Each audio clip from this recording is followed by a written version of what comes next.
சொல்லிங்க. ஏற்கனவே இருந்த அரசாங்கம் நமக்கு ஒன்றும் செய்யவில்லை.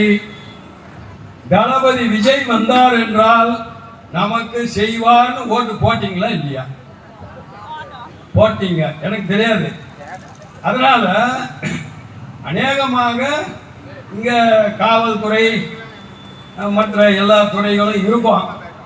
இங்க எவ்வளவு பேர் வந்திருக்கிறாங்க, என்ன நடக்குது, அதே மாதிரி இவங்க எல்லாருமே ஒற்றுமையா இருக்கிறாங்களா, சாயந்தரம் வரைக்கும் போகாம இருக்கிறாங்களா, உண்மையிலேயே உண்ணாவிரதம் இருக்கிறாங்களா, எல்லாத்தையுமே கூட சொல்லுவாங்க. நல்லது.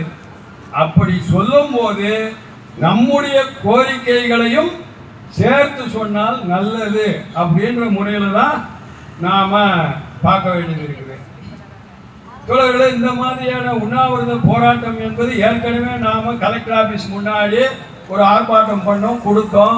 இந்த உண்ணாவிரத போராட்டத்தை தலைமையேற்று நடத்தி கொண்டிருக்கின்ற